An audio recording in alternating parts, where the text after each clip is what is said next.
আসসালামু আলাইকুম প্রিয় দর্শক বিন্দু, আমি এই মুহূর্তে অবস্থান করছি ভেন্ডি খেতে, ঢেঁড়স খেতে অবস্থান করছি। এই ঢেঁড়সটা কিন্তু আমরা বহুদিন ধরে দেখতেছিলাম। এই ঢেঁড়স গাছটা এটা বহুদিন ধরে ফল দেয়। এটা কিন্তু একটা বিদেশি একটা জাত। এই জাতটা পরবর্তীতে আমি বলে দিব। দেখেন এখনও ভেন্ডি হচ্ছে, ভেন্ডির সিজনের প্রায় শেষের দিকে, তারপর ভেন্ডি হচ্ছে। এরকম ঢেঁড়স হচ্ছে, দেখেন ঢেঁড়স খাওয়া যাবে এমন কষি।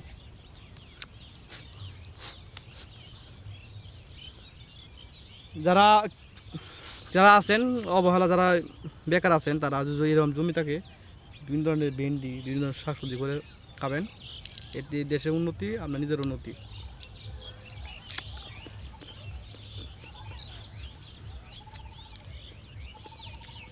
পাশে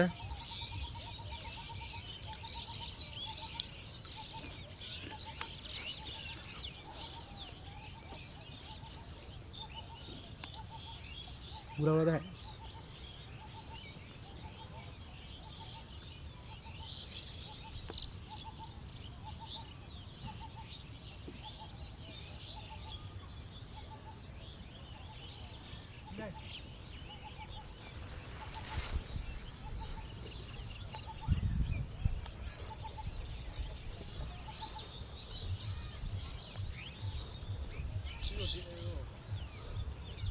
না লাগে তো দেরিতে করবো।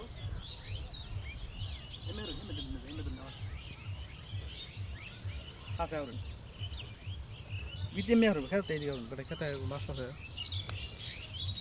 ধন্যবাদ সবাইকে।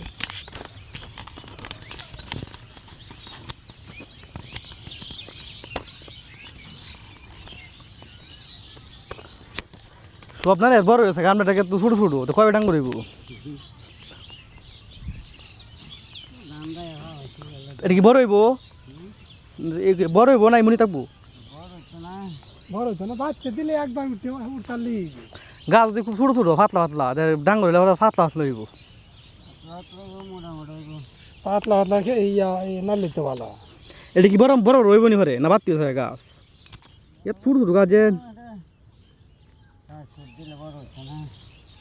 দেখা যাইব। এই গাছটা আমি কিছুদিন পরে আবার আয়াম দেখা বড় কেমন হয়েছি। সবার গাছ ছোট ছোট সবকে এই লাগেরা, এই লাগেরা এই লওয়া দেওয়া এমন অবস্থা। ছোট ছোট সবার না লেগে বড় বড় গেছে গা, আমার চুষ হয়েছে গা।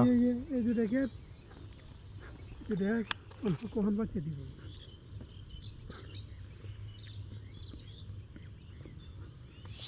ডাউনের নাকি দেখি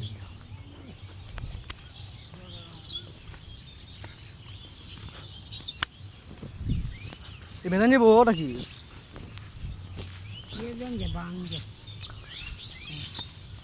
ভাঙে থাকা ঠিক আছে উঠুন যাবো নাকি? এই মেয়েদের একটা এই মেয়েদের বাসা সাকু নাই না, জাল দিকে দেয় মাছ দিয়ে লাগবে নি। এই যে জাল ফালা সিস্টেম সুন্দর।